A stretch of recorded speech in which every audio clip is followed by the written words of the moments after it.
सीता और यशोदा माने बृषभानु के यहाँ अब भगवान के आने की बारी है, सब प्रतीक्षा में हैं कब आए।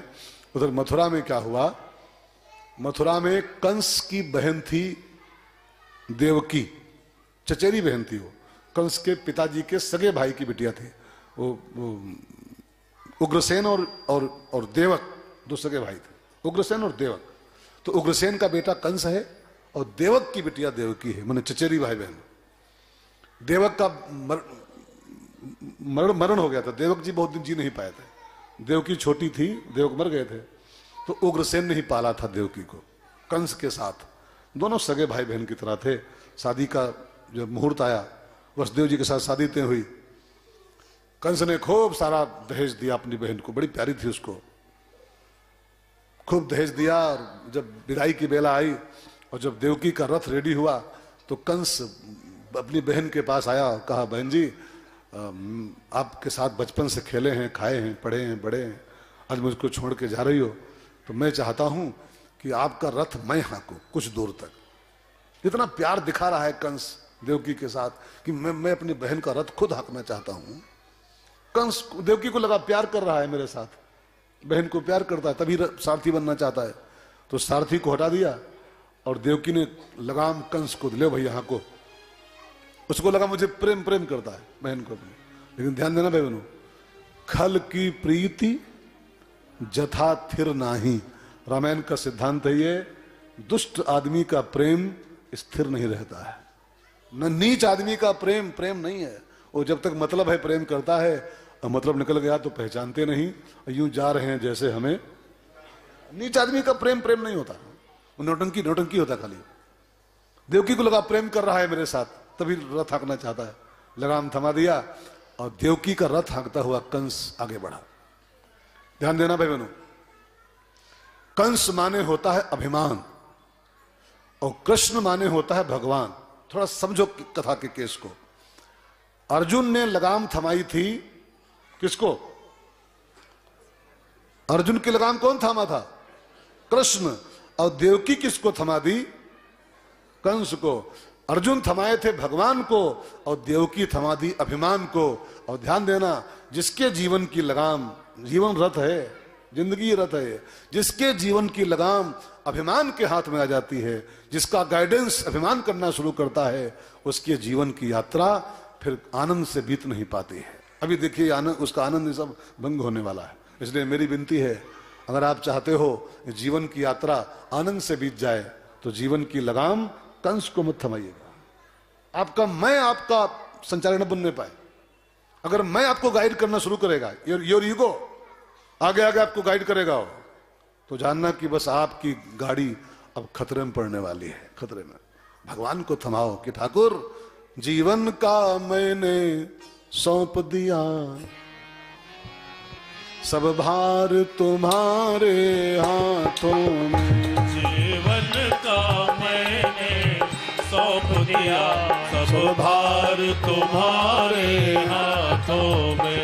उद्धार पतन अब मेरा है, उद्धार पतन अब मेरा है। सरकार तुम्हारे हाथों में। जीवन का मैंने सौंप दिया, सब भार तुम्हारे हाथों में।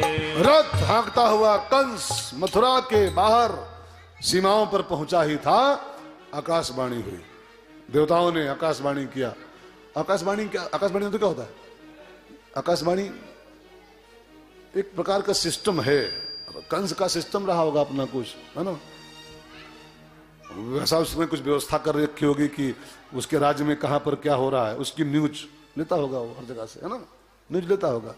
ये हम आकाशवाणी, अब आप देवकी नंदन मिश्र से समाचार सुनिए। हैं उसके सब लगे होंगे पत्रकार लोग सब, जहां था तो वही बोलते होंगे बस।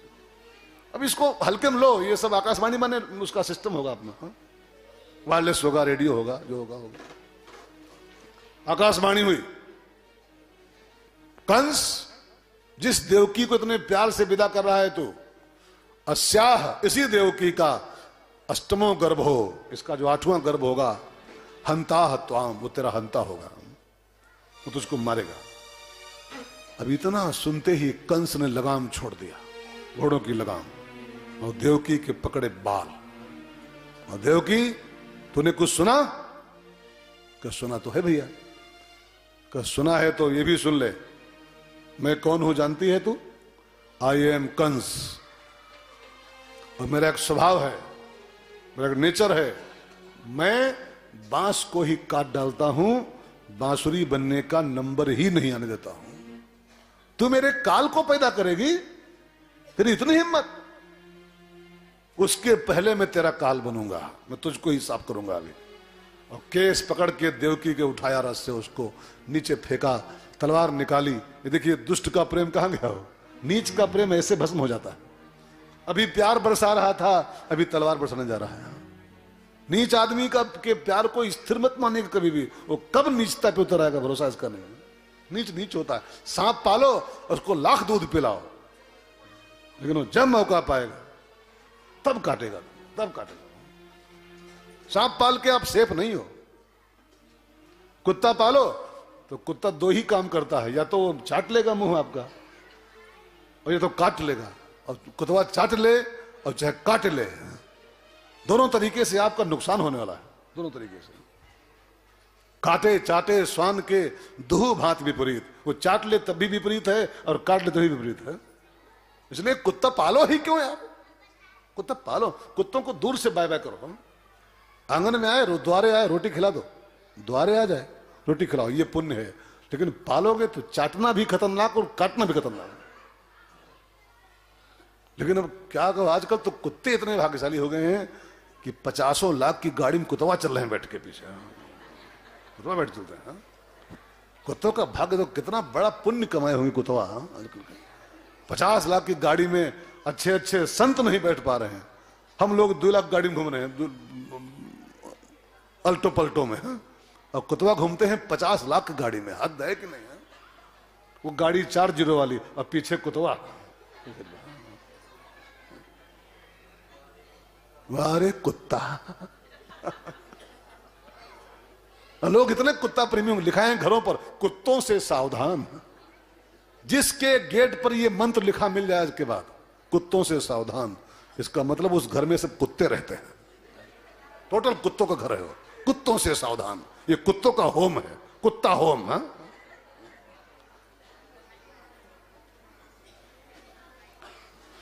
तो कहा था कुत्तम कहां फंस गया, कुत्तम फंस गया। वारे कुत्ता।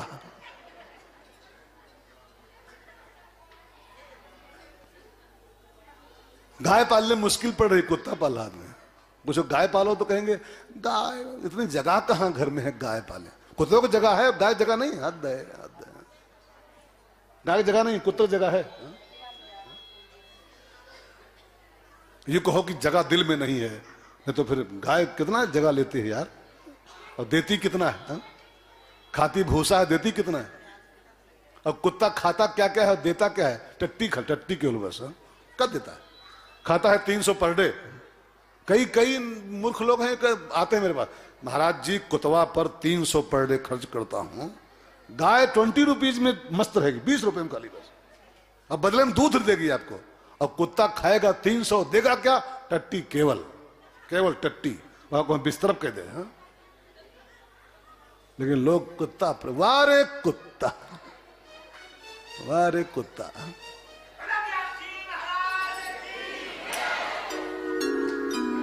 आपको लगता है कुतुब का है बोल रहे हो, हमको दर्द है इसलिए बोल रहा हूं, कष्ट है हमको। हाँ? गाय निगलेक्ट हो रही है, कुत्ता प्रेम बढ़ रहा है। गाय को लोग इग्नोर कर रहे हैं, गाय कटी जा रही है और कुत्ता गाड़ियों में घूम रहे हैं। हमारी माँ कूड़ा खा रही है, हिंदुस्तान की माँ, और कुत्ता गाड़ियों में घूम रहे हैं। दर्द नहीं होगा क्या हमको? दर्द है तभी बोल रहे हैं। जाओ। हाँ? वाह रे कुत्ता। हाँ? तो देवकी के बाल पकड़ के कंस झपटा, मरने को रेडी हो जा। तो बसदेव जी बीच में आए, भैया भैया रुको, नारी की हत्या करोगे? तुम्हारी बहन है, ऐसा करो, आकाशवाणी ने कहा है देवकी का लाल तुम्हारा काल होगा, मैं वचन देता हूं, इसको छोड़ दो, देवकी का हर लाल तुम्हारे हवाले, हर लाल। पहला दूसरा तीसरा सब तुम्हारे हवाले, इसको छोड़ दो। कंस को लगा चलो बच्चा मिल ही जाएगा, वचन दे ही रहा है ये, अब बच्चे से खतरा है, क्यों मारू बहन जी को फालतू में, छोड़ दिया का जाओ, लेकिन बच्चा हमको चाहिए। दोनों प्राणी घर आए। मैं संक्षेप में कहूं तो पहला बच्चा हुआ, वसुदेव जी वादा किए थे, उसको लेके पहुंचे, भैया ये वचनबद्ध थे हम, पहला बच्चा हुआ है। कंस ने बच्चे को गोदी में लिया और प्यार से उसको जब निहारा तो बड़ा प्यारा बच्चा था, द्युतिमान नाम उसका लिखा, द्युतिमान, प्यारा बच्चा था। कंस को तुरंत एक विचार आया कि आकाशवाणी ने अष्टम कहा था, ये तो प्रथम है, फर्स्ट है, और जब अष्टम से खतरा है तो प्रथम क्यों मारूं फालतू में, इससे में कोई खतरे नहीं। उसने बच्चा वापस कर दिया, महाराज ले जाओ, तुम्हारा विश्वास कायम हो गया, तुम गद्दारी नहीं करोगे, अब तुम जाओ और 7 बच्चे पालो, अब डायरेक्ट 8वां लेके आना, जाओ मौज करो। भाई बहनों, वसुदेव जी बच्चा लेके घर आए, वसुदेव देव की खूब खुश हैं। उधर देवताओं को टेंशन हुआ कि जो कंस ऐसे दयालु हो जाएगा तो भगवान देर से आएंगे, वैसे भी 6:15 हो गया है। तो नारद जी को भेजा कि जाओ ऐसा पहाड़ा पढ़ाओ कंस को कि कंस देवकी के सब बच्चे मारे, और जब सब बच्चे मारेगा, बाल हत्या करेगा तो उसका घट भर जाएगा, और घड़ा भरेगा तो भगवान जल्दी आ जाएंगे। नारद जी तो इस काम में मास्टर हैं। नारद जी के पास एक डिग्री है। कौन डिग्री मालूम? कौन डिग्री? ए जी ओ जी, ये डिग्री उनकी है। लो जी सुनो जी, करता हूं मैं और तुम भी करो जी। और क्या करता हूं? 1 2 का 4 और 4 2 का 1। अब आगे नहीं गाएंगे, जाओ, ये डिग्री उनके पास है। 1 2 का 4 4 2 का 1, वो मिनटों में कर सकते हैं। हम नारद जी इस काम में पिछड़ी किए हैं। आए कंस के दरबार में और एक कमल का फूल लाए, अष्टपंखुड़ी का फूल था वो, उसको कंस के आगे नचाया। महाराज इसमें गिनो कितनी पंखुड़ी हैं? 8 दिखाई पड़ रही, 8 हैं। कहा बताओ पहली कौन, 8वीं कौन, गिनो जल्दी से, पहली कौन 8वीं कौन? तो कंस ने कहा यार इसमें कौन पहली 8वीं है, तो गोल गोल फूल है और वैसे न घुमा रहे हो, हर पंखुड़ी पहली, हर पंखुड़ी 8वीं इसमें तो है। भाई जहां से गिनो वही पहली है, और जहां खत्म वो 8वीं है, यहां से गिनो तो ये पहली, फिर ये 8वीं, तो सब 8वीं, सब पहली। कहा कुछ समझे? का क्या मतलब? का देवता तुमको मारने का चक्रव्यूह बना रहे हैं और तुम देवताओं के जाल में फंस गए बुद्धू महाराज, फंस गए। का क्या मतलब?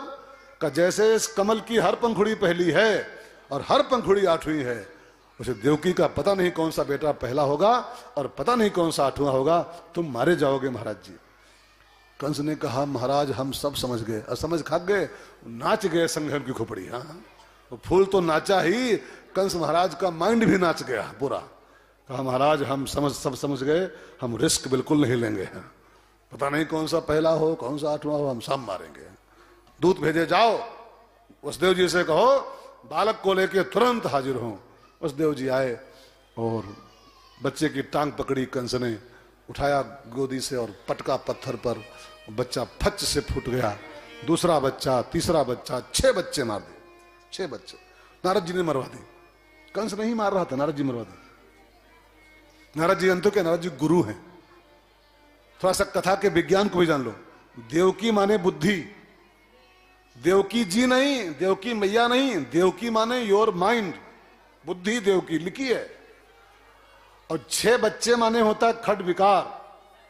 हर इंसान की बुद्धि में 6 विकार होते हैं, काम, क्रोध, लोभ, मोह, मद और मत्सर, ये 6 विकार, 6 बच्चे, ठीक है। नारद माने गुरु, और गुरु की ड्यूटी होती भगवान से मिलाए, लेकिन भगवान को मिलाने के पहले गुरु को देवकी के अंदर जो 6 विकार बैठे हैं उनको साफ करना होता है।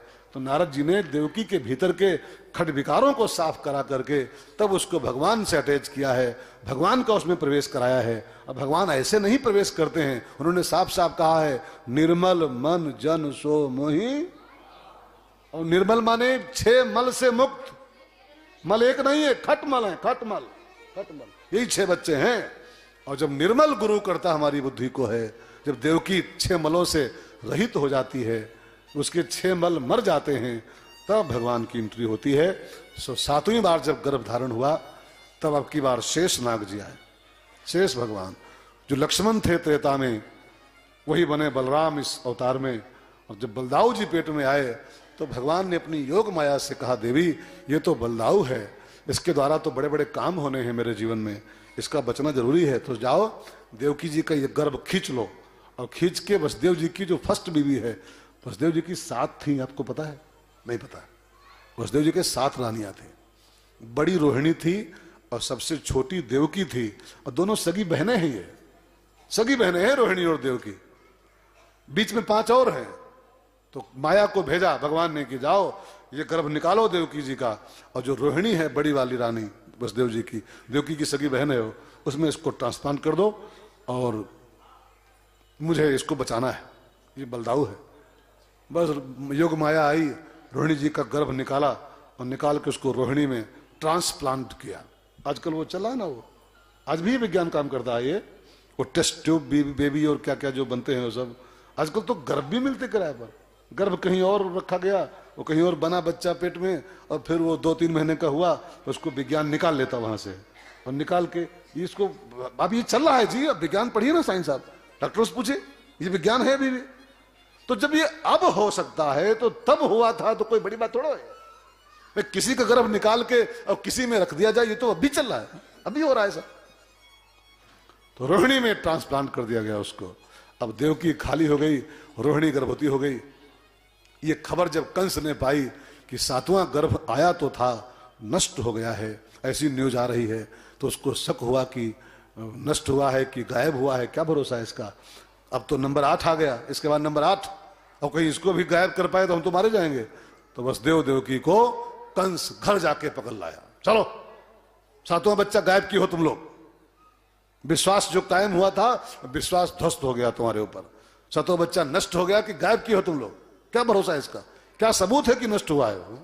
गायब की हो तो मान लो नंबर 7 ठीक था, अब नंबर 8 वो तो मेरा काल है। तो चलिए हमारे कारागार में, और 8वें का जन्म मेरे जेल में कराओ। और मथुरा के कारागार में काल कोठरी के अंदर दोनों प्राणियों को बंद कर दिया गया। 8वें बालक का जन्म यहीं होगा, मेरी देखरेख में होगा, मेरे कारागार में होगा। अब वसुदेव देवकी कारागार में आए, और उधर उद्धव जी वसुदेव जी के सखा थे, उनको जब लगा कि वसुदेव जेल में पहुंच गया है और देवकी जेल में है, और कंस अगर कहीं ये न्यूज पा गया कि रोहिणी गर्भवती है तो ये उसको भी लपेट लेगा उसी में। भाई रोहिणी वसुदेव जी की पत्नी है, हो सकता है ये राक्षस है, क्या उसके दिमाग में आ जाए, रोहिणी को उठवा ले। तो चुपचाप रोहिणी जी को रथ पे बैठा ले रात में, और ले जाके नंद गांव में, गोकुल नगरी में, नंद बाबा उनके मित्र थे, उनके यहाँ छोड़ आए कि नंद बाबा इनके परिवार पे आजकल थोड़ा आपत्ति का बादल आ गया है, मुश्किल में पड़ गए हैं, और ये माँ बनने वाली है, और वहां पता नहीं कब कौन सी आफत आ जाए इनके यहाँ, सो इसको अपने रख लो एज ए मेहमान, एज ए मित्र, है ना, और इसका बच्चा आपके यहाँ हो जाएगा, आपके बच्चे साथ खेलेगा, आपके बच्चे का मित्र हो जाएगा, भाई हो जाएगा वो। तो रोहिणी नंद बाबा के छूट गई, और वहीं उसके बेटा हुआ भादव के शुक्ल एकादशी के दिन। उसका नाम रखा गया बलदाऊ, बलराम जो भी कह लो आप, वो बलदाऊ जी हुए। इधर देवकी मैया ने कारागार में 8वां गर्भ धारण किया। वो गर्भ ऐसे नहीं आया था, वो गर्भ जानते हो कैसे लिखा है भागवत में? पहले वो तेज वसुदेव जी में आया, ऊपर से एक ज्योति आई जेल में, और पहले वो ज्योति वसुदेव जी में उतरी पूरी तरीके से। वसुदेव पूरा झमाझम हो गए, तेजोमय हो गए, और फिर वो तेज वसुदेव जी से निकला, वही तेज, और देवकी के उदर में वो तेज समाहित हो गया। खाली वो कुछ वो प्रक्रिया नहीं थी वो गर्भ वाली जो हम सब लोग, वो नहीं, वो तेजोमय, वो तेज निकला वसुदेव जी के अंदर से, ऊपर से पहले उनमें आया वसुदेव जी में, वसुदेव जी से वो तेज बाहर निकला और देवकी में वो प्रवेश कर गया। और देवकी के अंदर जो तेज प्रवेश किया वो तेज नहीं था, वही तो परमात्मा था। और जब से परमात्मा पेट में आए, देवकी के देह की चमक बढ़ गई, और कंस को न्यूज मिली कि 8वां गर्भ आया है, उसने सिक्योरिटी गार्डों की संख्या और बढ़ा दिया, और मंगवाए सीसी कैमरे कंपनी से, और जहां तहां कैमरे भी लगवा दिए, और बोर्ड भी लगवा दिए कि आप कैमरे की नजर में हैं, आप कैमरे की नजर में हैं। ज्यादा लिखा होता ना, आप देखे होंगे कई जगह, लेकिन लाख लगवाओ कैमरा, लेकिन तो सब काम जो होना है वो ना है दुनिया में, कहाँ कुछ कोई मान रहा है। इंसान की ऐसी फितरत है कि तू डाल डाल तो मैं पात पात, तो लगाओ कैमरा, हम उसको भी फेल कर देंगे। इंसान जो काम मना करो वही काम पहले करता है। जहां दीवारों पर कि यहां ये करना मना है लिखा था, इंसान बिल्कुल अटबजाए के हुए करता है। जहां लिखवाओगे कि यहां मना है, हुए पहले करता है। इंसान के पास बड़ा दिमाग तेज है यार। लिखवा दिया कैमरे, नजर में आप हैं, सिक्योरिटी गार्ड टाइट हो गए, समय बीतना शुरू हुआ और भादो मास, भादों का महीना है। भगवान ने भादों को चुना है अपने प्राकट्य के लिए। भादो माने क्या होता है? भगवान भादों में ही आते हैं, एक सूत्र है ये। इसको ऐसे मत सुनना कि भादों भादों भादों, भादों माने कुछ होता है। भादों आएगा तब भगवान आपके जीवन में आएंगे। अगर आप लोग चाहते हो कि कृष्ण हमारे जीवन में आए तो पहले भादों लाओ आप जीवन में अपने, वो भादों में आएंगे। भादों माने क्या होता है? भादों माने होता है जो श्रावण के पश्चात आता है। जब श्रावण पूर्ण होता है तब भादों। श्रावण माने क्या होता है? श्रवण, श्रवण ही सावण है। और जब आपका श्रवण पूरा हो जाएगा, इतना श्रवण कर डालो, इतना श्रवण कर लो कथाओं का कि आपका श्रावण पूर्ण हो जाए। और जिसका श्रावण पूर्ण होता है तो श्रवण के फलस्वरूप जो आता है वही तो भादों होता है। और श्रवण का फल क्या है जानते हैं? कथा सुनने का फल क्या होता है? नहीं पता? सुनो, रामायण से चौपाई सुनो। जे ये ही कथहि स्नेह समेता, कहीं है सुनी है समुझी सचेता, होई है राम चरण अनुरागी, होई है राम चरण अनुरागी। ये फल लिखा है। जे जो इस कथा को श्रवण करेंगे तो हुई हैं राम चरण अनुरागी। परमात्मा के चरणों का अनुराग पैदा होगा श्रवण के फलस्वरूप। तो भादो माने क्या हो रहा है? श्रवण माने सावन, और जब पूरा होगा तो परिणाम आएगा। और परिणाम क्या आएगा? परमात्मा के चरणों का प्रेम, यही भादो है। और प्रेम ते प्रकट होए में जाना। जब प्रेम का भादो आएगा तब भगवान प्रकट होंगे। ई भादो नहीं कि सावन का महीना पवन करे शोर, बनमाना चे मोर, नाचते रहोगे ऐसे बस। श्रवण करो तो भादो पैदा होगा। और जब भादो आएगा, भगवान का प्रेम पैदा होगा, तब भगवान आपके जीवन में प्रकट होंगे। ठीक है? भादों का महीना आया, कृष्ण पक्ष है, अष्टमी तिथि है, बुधवार का दिन था। वो बुधवार था, यहां तो आज सोमवार है, वहां वेडनेसडे था उस दिन। भादो मास पक्ष अंधियारा, नखत रोहिणी और बुधवारा, वो बुधवार था। राम मंगल को आए थे और कृष्ण बुद्ध को आए थे। बुधवार का दिन, रात का ठीक 12 बजा था। हल्की हल्की बारिश हो रही थी। जिस कारागार की कोठरी में वसुदेव देवकी बंद थे, पैदा वैदा वहां कुछ नहीं हुआ था। वहां तेज प्रकाश फैला एकदम, और कुछ ही क्षणों में वो प्रकाश एक मूर्ति बन गया। उस मूर्ति के 4 भुजाएं, शंख चक्र गदा पद्म। देवकी वसुदेव ने हाथ जोड़े, सत्यम सत्यम कह के उसको प्रणाम किया। और फिर पूछा आप कौन हो? तो भगवान ने कहा, देवकी वसुदेव जी, हमको जानना बड़ा मुश्किल काम, बड़े बड़े बड़े बड़े जान नहीं पाए हमको। 4 वेद हमको नहीं जान पाए, मैं क्या हूं? नेत नेत कह के सवार मान लिए, क्विट कर गए वेद चारों। 4 वेद क्विट किए हैं, आपको पता है? 4 वेद भगवान को जान नहीं पाए। इतने मोटे मोटे वेद हैं। आखिरी शब्द उनका नेत है। नेत माने न इति, न इति। मैं जो कुछ भी लिखा हूं ये सब पूर्ण नहीं है, सब अधूरा है, अधूरा है। वो परमात्मा इससे बहुत आगे। तो 4 वेद हमको नहीं जान पाए, ब्रह्मा विष्णु महेश हमको नहीं जान पाए, तो आपको हम क्या बताएं कि हम क्या हैं? बस ये जान लो कि आई एम योर सन, मैं तुम्हारा बेटा हूं। तो देवकी ने कहा, बेटा हो तो बेटा बनो, बेटा बनो पहले। बेटा कहीं ये 6 फुट का होता है? बेटा बनिए, छोटे से बन के हमारी गोदी में लेटिए तो माने कि बेटा हुआ है। तो भगवान ने कहा, छोटे बनेंगे, लेटेंगे, लेकिन रोएंगे नहीं। राम जी रोए थे, हम रोएंगे नहीं। कहा क्यों? कहा वो मामा बैठा है बहरे, जो रोए तो वो अंतर्राष्ट्रीय मामा बैठा है बाहर, वो भी तुरंत हमारा गला दबा देगा। इसलिए हम बालक बनेंगे लेकिन चुपचाप लेटेंगे गोदी में। और तुमको एक ड्यूटी सौंप रहा हूं, मैं ज्यों बच्चा बन जाऊं, सूप में रख करके हमको गोकुल गांव में नंद बाबा के यहाँ भेजना है। यशोदा जी के यहाँ मुझे रहना है। उनके यहाँ कन्या पैदा हुई है माया, उसको लाना है और हमको वहां छोड़ देना है। 11 साल मुझे ब्रज में रहना है, वो कुछ लीलाएं वहां करनी है। 11 साल का पूरे होते होते मैं तुम्हारे पास फिर वापस आ जाऊंगा, फिर हमेशा आपके साथ रहूंगा।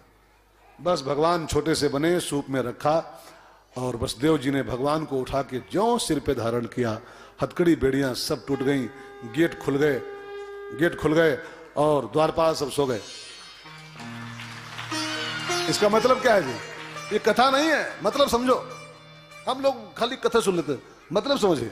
मतलब ये है कि कितना भी प्रॉब्लम आपके जीवन में हो, प्रॉब्लम ही प्रॉब्लम चारों तरफ हो, आप बस भगवान को उठा के धर लो अपने सिर पर।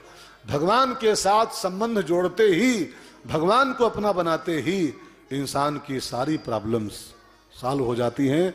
चाहे अलीगढ़ के ताले पड़े हों और चाहे कड़ी बेड़ी पड़ी हों, चाहे जितने समस्या में घिरे हो आप, बस भगवान के साथ संबंध जोड़ो, सारी प्रॉब्लम आपकी भगवान हल कर देंगे।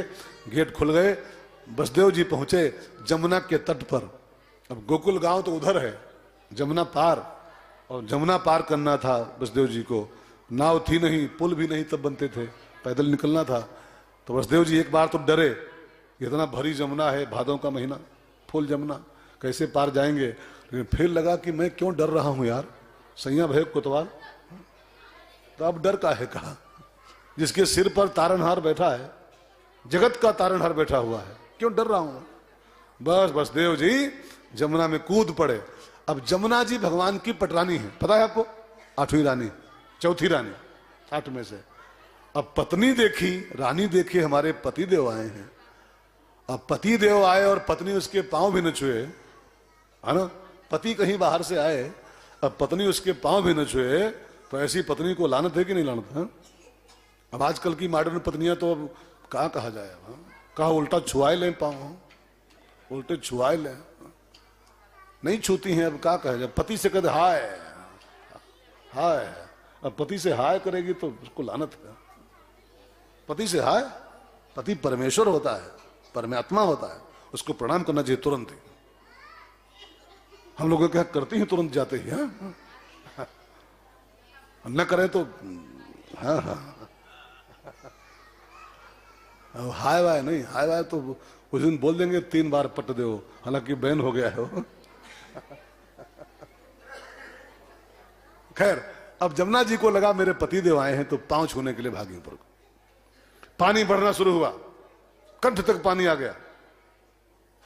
भगवान समझ गए कि ये तो पांव छूने आ रही, हमारे पिताजी का भी सीताराम हो जाएगा, इसलिए वो पांव छुएंगी और इनका काम हो जाएगा।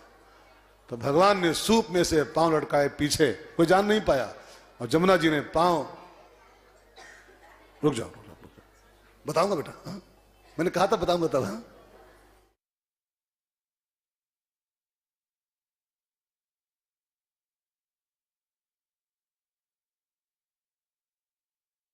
भगवान के पांव छू पाई जमुना मैया, पानी उतर गया नीचे। वसुदेव जी पहुंचे उस तरफ, नंद भवन खुला हुआ है, कन्या सोई हुई है, मैया सोई हुई है। देखो, कई लोग कहते हैं कि भगवान को जो जागत है सो पावत है, कहते हैं ना लोग, जागत है सो पावत है। लेकिन यहां देखो आप, मैया सोवत है और पावत है। इसलिए मैंने कल आपसे कहा था, भगवान मीन्स 100% अव्यवस्था का नाम परमात्मा है। सारे संत और सारे शास्त्र कहते हैं जो जागत है सो पावत है, लेकिन यहां देखो भगवान ने सब फेल कर दिया, कुछ नहीं, जो सोवत है सो पावत है। मैया सो रही है और मैं आ गया, मैं आ गया। भगवान को लिटाया, कन्या को उठाया, वसुदेव जी ने सूप में रखा माया को, और उस माया को लेके ज्यों पहुंचे कारागार में, हथकड़ी बेड़ी सब फिर लग गई, गेट लॉक हो गए, और फिर सब वही का वही बंधन हो गया। इसका मतलब क्या है कि भगवान बंधन खोलते हैं और माया बंधन बांधती है। जो माया से संबंध जोड़ेगा वो बंधन में पड़ा रहेगा, और जो भगवान को अपना बनाएगा वो खुलेगा। हम सब इतना क्लियर बातें लिखी हैं शास्त्रों में, लेकिन तब भी माया को ही ढोए जा रहे हैं। और विडंबना है कि भगवान से माया को मांगते हैं जी। पूजा करेंगे ठाकुर जी की और मांगेंगे क्या? रूपम देहि, जयम देहि, धनम देहि, यशो देहि। नित्य से मांग रहे हैं अनित्य को, मायापति से मांग रहे हैं माया को, हद है ना। अरे भगवान से भगवान को मांगो, खुल जाओगे। लेकिन रूपम देहि धनम देहि यशो देहि हद का करोगे? बंधनम पड़ना है क्या? बंधनम पड़ना, माया के साथ इस संबंध स्थापित करोगे, बंधे रहोगे, ऐसे खुल नहीं पाओगे। हाँ? कन्या रोई, द्वारपाल जागे, कंस को खबर मिली, कंस आंधी के ऐसा भागता हुआ आया, देवकी मेरे काल को मेरे हवाले कर। देवकी रोती ही रह गई। कंस ने टांग पकड़ा उस कन्या की, उठा के पटकूं इसको, लेकिन माया भला किसी के हाथ आती है? वो खाली आपको आभास भले हो कि हम तो पकड़े हैं, आई एम करोड़पति, करोड़पति खाक, माया किसी की आज तक नहीं हुई है, किसी की नहीं हुई है। बड़े बड़े करोड़पति सुब्रत राय सहारा, उनसे बड़े हो क्या आप? उनसे बड़े हो? उनसे बड़े आदमी हो? क्या उनका हाल आजकल? क्या हाल आजकल? उनकी जमीनें सब नीलाम हो रही हैं, जमीनें बेच बेच के पैसा भर रहे हैं। जेल की हवा भी खा के भी 2 साल आए हैं, 3 साल जेल में रहे हैं। यार ये माया है, ये किसी की है वह नहीं। आपको भ्रम भले हो कि हम तो पकड़ लिए, हमने तो मुट्ठी में है, मुट्ठी में खाक है। जब सुब्रत राय मुट्ठी में, तो मुट्ठी में खाक होगी। ये निंदा नहीं कर रहा हूं, ये हकीकत है, हकीकत है। बड़े बड़े किंग फिशर वाले हैं, बड़े बड़े किंग, हवाई जहाज, आपके हवाई जहाज है आपके? कार होगी तो होगी।